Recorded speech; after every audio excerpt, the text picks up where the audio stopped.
Hello and welcome to the Harrogate podcast with me, Andrew Gray. My job, folks, is to interview the people in Harrogate and surrounding areas, of course, who are doing interesting things. People who are making this area better. Today, I'm delighted to have with me Rachel Webb of Mediation Works. Rachel is a family mediator and a former solicitor. Rachel, welcome. How are you? I'm very good, thank you, Andrew. Thank you for inviting me. We'll see how this interview goes. You'll thank me later whether you enjoy this. Now, Rachel, most people know what a solicitor is and what a solicitor does, but I'm not so sure that everybody knows what a family mediator does. Could you please explain? Yes, I'd be pleased to. And I think you're right. I think there is a real gap in public knowledge about family mediation at all, not only what it is. So, you have some options when you separate. When there's relationship breakdown, whether you're divorcing or you're cohabiting, there are lots of options out there about how you can resolve your differences. Most people, however, think that you have to go to a solicitor first or that you only use a solicitor. And that's very different. Family mediation is a completely different forum, if you like, for resolving those issues and reaching a binding agreement at the end of it so you can move forward with your lives.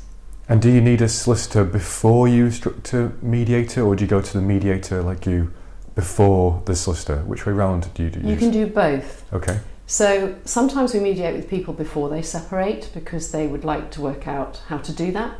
Sometimes we work with people at the time of separation or many years after where issues have arisen. And so we deal with people who come straight to us or who have used a solicitor for a long time and perhaps realise that the cost, both emotionally and financially, is very considerable. And we work alongside solicitors as well, because sometimes when impasse is reached through the adversarial system, which unfortunately we do have in family law at the moment, people will be referred by solicitors to mediation to resolve issues. And one other very important point I should make, that if you want to issue proceedings in court now, you cannot do that without at least having been to a meeting with a mediator to consider it. And the reason that happens is because everybody who works in the field of family law understands that ending up in court is really a bad move. It's like putting a bomb under the former partners. It really doesn't work. And so legal aid is available to facilitate that. You can go to a mediator and try to resolve things and your costs will be paid. But perhaps we'll come back on to legal aid a bit later on. Yes, we'll come on to costs. Now, we met each other for the first time a few weeks ago, and I was very much looking forward to meeting you then as I am today, because I have never met a family mediator before, and I've been a solicitor since 2007 and in the law for a few years before that, and it's staggering that you're the first family mediator that I know. Why is that people like me aren't familiar with what is very clearly a good idea? Why are there not more of you? Yes. Or am I mistaken, or are you just one of a kind round here? There are apparently 600 in the UK. So there are mediators all over the country. Is that 600 family mediators? Or 600 family mediators. Okay. In comparison to about 150,000 lawyers? Yes, so it's an awful lot. I think there's two problems with getting the profile higher. I think the first is that there simply isn't enough funding. The government has put some funding towards pushing it forward, and as I said, they will fund legal aid, and there has been a publicity campaign, but let's just say it's been less than brilliant. I think the other problem is, and no disrespect to lawyers, because we all need lawyers, I understand that, but if people do go to a lawyer first, it takes the lawyer to say, actually, mediation's an option for you. Why don't you try that first? And in some countries they do it very differently. So in Australia they have like almost like an organisation you go to when your relationship breaks down, and those people say, do you need a lawyer? Do you need a family mediator? Do you need a reputable financial advisor, a child counsellor, a debt counsellor? What do you need in your situation so we can help you? And I think here we have a little bit of a logjam, if you like, which is why I'm absolutely passionate about the process of publicising it so that people know there are options. We work alongside lawyers, we work towards a binding agreement, but we take the heat out of it and it's cheaper and quicker. Thank you. Would you explain the process to me then? So imagine we've got a warring married couple, man and woman, let's say for this example, and perhaps there's been adultery or what have you, and how would they find themselves coming to you, and then how would you interact with them, and then I assume, sit down with them or Skype with them. Abs- How does yeah, it work? Absolutely. Well, the first stage, as I said, they can either come through solicitors, we get referrals from the CAB, they'll go on the Family Mediation Council website, which is where all reputable mediators are fully accredited. You need an FMCA, family mediator. We've gone through a lot of training. So they come to us in a variety of ways, and the first stage, if you like, is one of the parties approaches a family mediator. So somebody will get in touch with me and they come and see me for it's called a mediation information and assessment meeting, which is a very long word for essentially that first meeting. And that's just with one of the parties? That's just with one of the parties, and it's absolutely confidential. What I'm told in that situation doesn't go to their former partner, doesn't go to their solicitor without their consent, doesn't go to a friend. We take it very seriously. And it's an opportunity for me to meet them, for them to meet me, to get to know me. They need to feel I'm a safe pair of hands, because what I'm being asked to do is very important in their lives and also very personal to them. And I want to explain to them what mediation is and isn't, and how it runs alongside the legal process, so that at the end of that hour they can make an informed decision about whether or not it's useful to them. And I need to understand their situation, what's brought them through the door, so we can work out together what's right. Because there are options. You can mediate, you can go through a solicitor, you can go to court, you can try a collaborative solicitor who's less adversarial, but knowing your options gives you a degree of control. It makes you feel more comfortable, and that stage is crucial. So I would see that first party first. If they want to mediate, then I would approach their former partner, invite him or her to their own individual session. Thank you. And do you do that by letter? Do you do that by email, telephone? How do you interact with the other partner? Because that must be a difficult first interaction. Absolutely right. And I'm very respectful. It is a very respectful service that I offer. It matters to me that both clients find this a useful process. So I would never ring the other party. I would never contact them through a personal email. Very exceptional circumstances. I would never email work. I write a respectful letter in appropriate terminology. I'm saying I'm offering you a service. Come along and find out a little bit of information. I've been approached by your former partner, but this is for you only. It's confidential. Come and see what it's like without any obligation, and I can tell you what your options are. So you meet the second party on their own as well? Yes, yeah. Part of that is for me to screen as well, to make sure it's safe for me to work. Where there have been issues of domestic abuse, it doesn't mean we can't work with a couple, but we have to be very careful and put in certain safeguards. For example, we might see them in separate rooms and have different arrival and waiting times. But when I've seen that party, if they want to mediate, then we invite them to a joint session, which at a time convenient to the two of them. How long does a joint session normally last? If it's about how you share the care of the children, for example, it lasts an hour and a half. If it's about finances, how you share your family home, where people live, how they meet their needs, then it takes 2 hours. Sessions, it's hard to say how many sessions people need, rarely more than 3, because it's a quick and efficient service if it's working well. Thank you. Well, that 3 sessions does sound pretty quick, I must say. But how do you then record any agreement? And is that agreement between the parties sort of legally sound? What's the next stage if the parties have agreed something? Okay, so after each session I produce something called an outcome summary, and that will record the agenda, if you like, the issues that it's important to work through in mediation, any principles that are important to the former couple. For example, it might become apparent that they love their children very much and they want what's best for them, that they want a clean break, that they want a fair settlement, that they want to keep the children out of conflict. They're not going to be aware of those common bonds, those common wishes, if you like. I'm going to capture those. I'm listening very carefully to record that, which is very powerful, because any agreement that they reach needs to rest on those principles that they both hold, that they feel are important.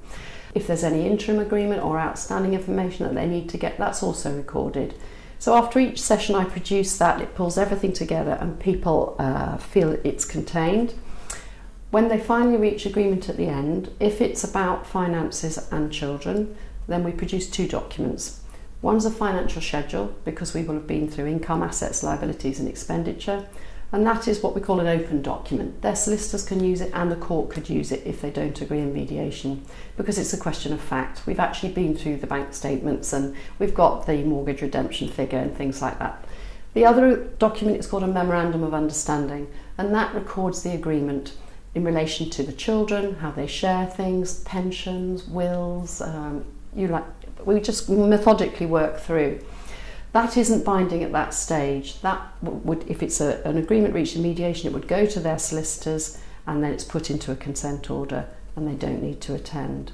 So the aim is to come up with a good agreement that both people are comfortable with. It may not be exactly what they want, but there's a saying in mediation that actually if neither party is absolutely 100% happy, it probably means they're putting the children first.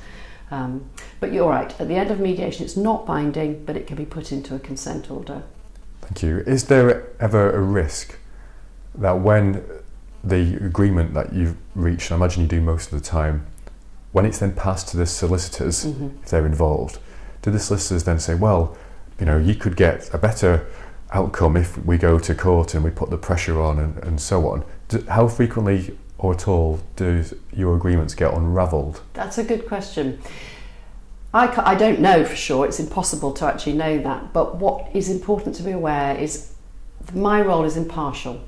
So somewhere along the line of mediation, I will be advising both clients to have an hour's legal advice with this financial schedule that we've been through, so all that work is done in the room together, so that they can get advice about what their best interests are. And so each party does that and comes back and has a good idea of what a fair settlement might be. Because remember, we're trying to work towards something that is fair, okay? And as long as they've got some good advice along the way, any agreement that we reach will fall within that band of reasonableness and it can be presented at the end of the day. Got it. Rachel, I'm more or less understanding what you're saying about mediation. I say it's not something I've been familiar with until we met a few weeks ago.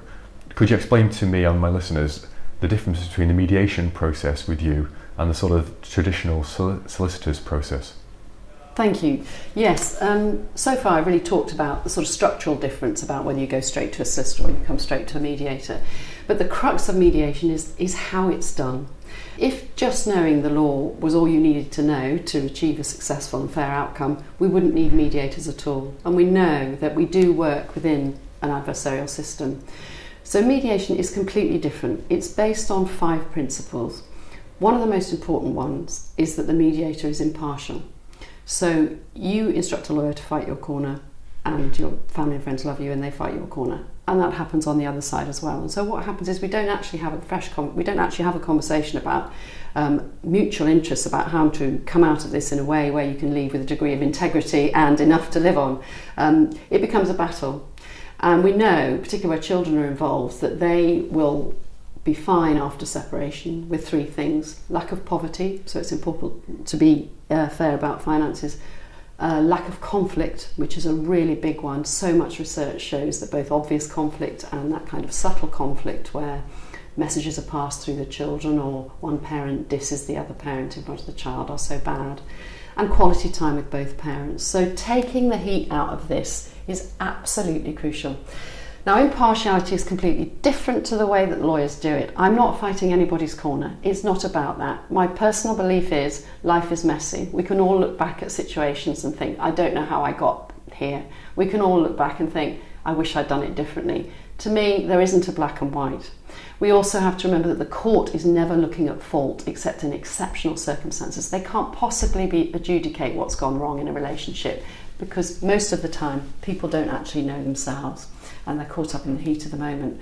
So mediation is about providing an impartial service which is provides a forum for a fresh conversation and is respectful to both parties. And I always say to clients, if you think I'm not being even-handed with you, call me on it. It's really rare. And I will be equally honest with them because it only works if we're honest in the room. An agreement will break down if we're not able to say what we need to say with a professional neutral there to manage it for you. Okay? I'm with you. And so you're going to expand on that, were you, Rachel? I was just going on to the other principles, if that's okay. Please do. The other one is that it's confidential. So if we're all working together, What we discuss cannot be referred to outside of that room. And that's so important when you're talking about finances, because when you work with a solicitor, you take a negotiating position. Essentially, you might start right up at one end of the spectrum, knowing you're going to have to move towards the middle ground, but that upsets everybody. So in the room, we're going to look at what we can realistically achieve out of the money that's in the pot, and we try not to play our cards close to our chest. That's what I'm saying to clients. Let's just pull our sleeves up and try and work out what the options are. It'll become pretty apparent pretty quickly what those options are, because generally there aren't that many. But I would go through them all with you, having had the financial disclosure, and then you can cherry pick between the two of you what might work. So that confidentiality, again, is completely different. We are not taking a negotiating position. We're not coming right in at the far end. We're trying to find some common ground. I think you should be involved in the Brexit process, I think. Yes, yeah. I heard a joke the other day which was something about I'd asked God to come to the table but refused to come, or something like that, similar to the Brexit process. Anyway, go ahead. Just carry on with the principle, because I think it's really important that your listeners understand a little bit how it works. The other point is it's voluntary. They don't have to do it. Neither party has to do it, and I don't have to do it if I don't think it's safe. But that puts the control right in their laps. They can stop that process at any time. They don't have to do it. And it gives me the opportunity to say, when it gets tough in there, you're still on that chair. Why? What is it you want to achieve? What's keeping you here? Because you can leave any time. Yeah, I don't want you to, but what is it that we're all going to have to do in here to try and shift this stuckness to find a way of moving forward? It's also based on child's interests, as the court would take as their principal guiding light, if you like, that the children's interests come first. And that's very powerful in the room. I'm always saying, what do you want your kids to say when they're 18? And someone says, how was it when your parents split up? Do you want them to say, I love them both to bits? Or do you want them to say, it's been a nightmare? And when I got to 13, my friends were more important. That's a great question. And you can, honestly, Andrew, you can feel it drop in the room. And it's not counselling and therapy, don't get me wrong. It is a piece of business we're doing in there. But you can feel it drop in the room because parents love their kids. And, it is hard to put your kids first when you really hurt. And I think to have a supportive, professional, neutral, who's got both your backs, if you like, really, really helps. And finally, I'm not their legal advisor, because otherwise I lose that neutral position. And that's really crucial. So as I've said before, you need to get some legal advice at the appropriate stage, and I advise clients when that is. But the flip side of that is it's not about me telling them what to do. Yes, I manage the process, and boy do I manage the process. I'm good at that. But the whole point is respectful. It's putting it back to them. Say, what do you want for you and your family? What do you want for you and your lives going forward? And how can I help you do that? And often clients come and they've been told by social services what to do, a judge would tell them what to do, their family and friends are telling them what to do.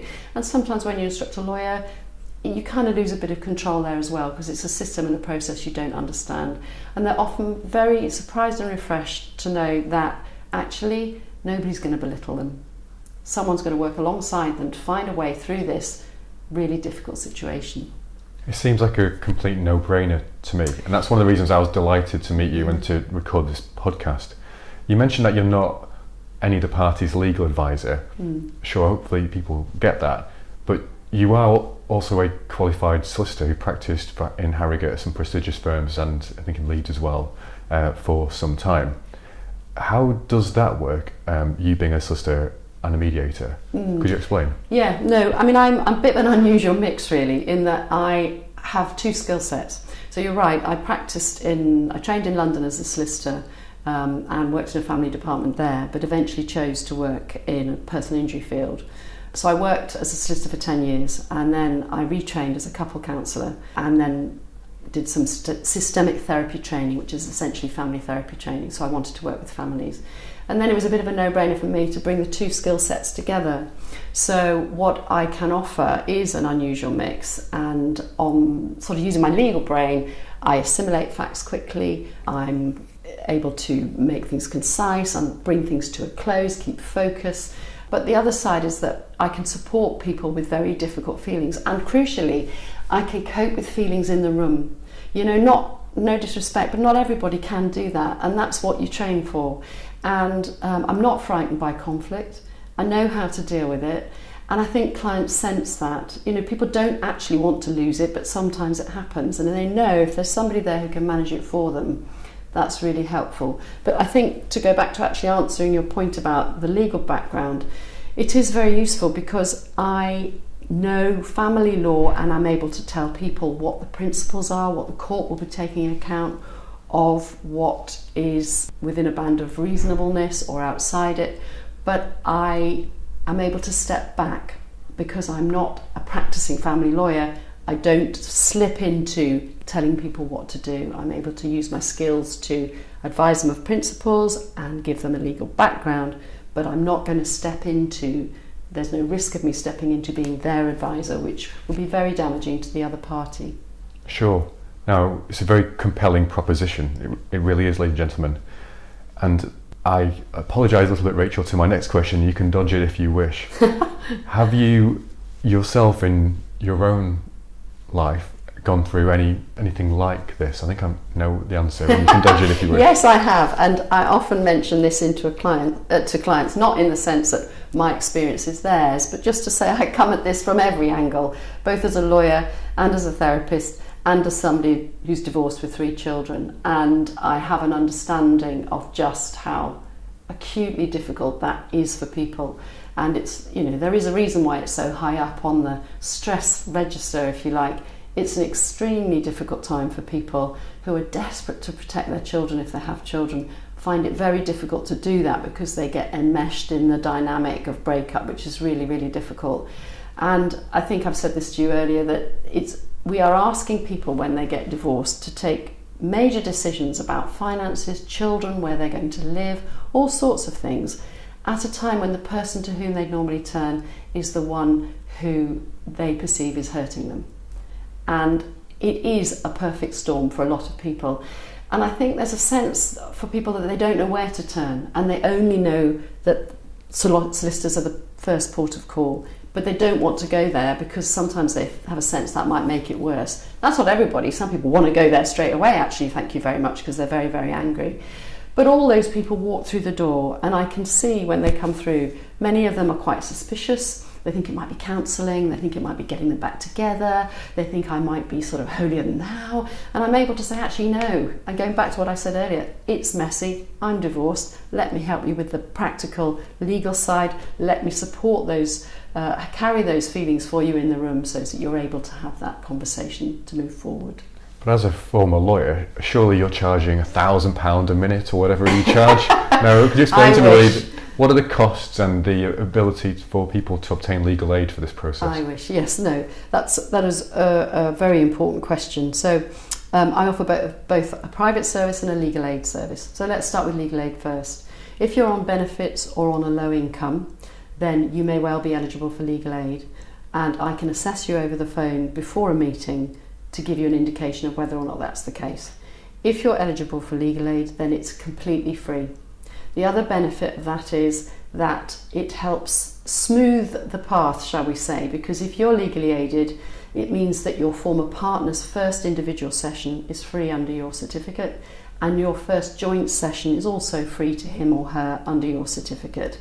Further sessions for them they have to pay for, but it is a way of taking the heat out of the situation and being able to say, look, you don't have to pay for this, go along, see what you think.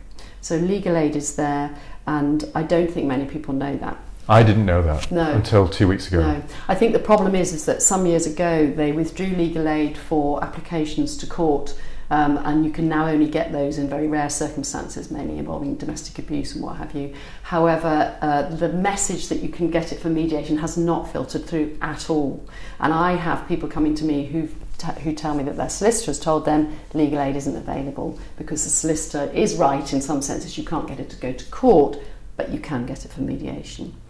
And tell us about the private costings, please. I charge a flat rate of £80 an hour. You only pay for face-to-face time. You don't pay for calls, emails, any correspondence. And most sessions, if it's a child-only session, lasts an hour and a half. So that's £120. Is that each, or is that split between the two? Okay. That's each. And then if it's a finance case, they last 2 hours, and that's £160 an hour. It's rare to have 4 sessions usually things resolve between 2 or 3. And the only other fee that you would ever pay is an agreement fee in finance cases at the end, where you pay £80 each. So right at the outset, I'm able to sit down with people and say, if it's one session, it's this, 2, 3, 4, we can actually cost it out. And so people are reassured, because remember, this is at a time where finances are tight, that people are trying to work out how to run 2 homes where before they've been running one, and they don't have that kind of cash. It's an immensely worrying time for people on just about every heading. And to be able to know, okay, this is the limit of what I will have to pay, is very reassuring. Why do you do this type of work? Is it, just because you're a good egg? Or is it financial? What's the reason? Can you tell us? You're right, it's challenging work, but I'm passionate about it partly because I've seen it from all sides about how difficult and destructive it can be going through the legal process. And I don't get me wrong, solicitors have a role, and a very important role. But I do it partly because I am aware of that, and also I genuinely believe that life is messy. I genuinely believe that underneath it all, people behave perhaps in ways that they don't want to because they've been hurt. And that's happened to all of us. We are all human, and everybody, I think, can gauge their better self with a bit of support. And I know I've always saying this saying, but Michelle Obama said, when they go low, you go high. And it's just trying to help people feel supported and do a piece of business so that they can get on with their lives and just generally achieve a successful result. I bet. I mean, the amount of good that you must do is almost immeasurable. When I hear my friends or people maybe ring up seeking legal advice from us, and we don't do family law, and when they tell us a story that getting divorced and there's children involved and so on, it's obviously a dreadfully sad story for them, usually. Sometimes there's some happy endings, I guess. But as a lawyer, I think, oh my goodness, that's going to cost them. It was my first response. When I'm listening to the way you talk about mediation, it seems to me that this is by far the most cost-effective, quickest solution perhaps to getting it resolved. Is that how, have I read that situation correctly? Well, I know I'm somewhat biased, but I do say to clients, look, and people are naturally cautious when they first come. I use your phrase, I say it's a bit of a no-brainer this, because if it doesn't work, you can still go down the legal process. It isn't either or, it's both and. And I also point out that even if you don't reach agreement on everything in mediation, doing all your financial disclosure in the room together, managing to agree those bits that you can agree, cuts out so much time and keeps the cost so much lower. But crucially, the message when there are children is basically the kids will be all right if you're all right, and that you have a vested interest in your former partner being happy and vice versa, because you parent a child that you love, and happy parents parent better. One thing I did want to mention too is it's not just cohabitees separating or relationship change. It is, we do a lot of work between grandparents and grandchildren that they're losing contact with, because we have very many complicated family structures at the moment. So same-sex marriages we do, or civil partnerships rather, so we do a wide variety of work basically around relationship change. So Rachel, how do people get in touch with you? Right, probably the first place to start is my website, which is www.mediationworks.me. Tells you a little bit about me, and it's pretty comprehensive both in terms of the process, how I work, and resources are also on there. You can fill in a short form with a few details and I'll call you back, or both my mobile and the office number are on there as well, so please do call and leave a message. I'm often mediating, so can't always respond to the call straight away, but you'll be reassured that it is me that will be dealing with your call. Super duper. Rachel, it's been a pleasure. Thank you for coming in, and good luck making the world and Harrogate just a little bit better. Thank you very much for having me.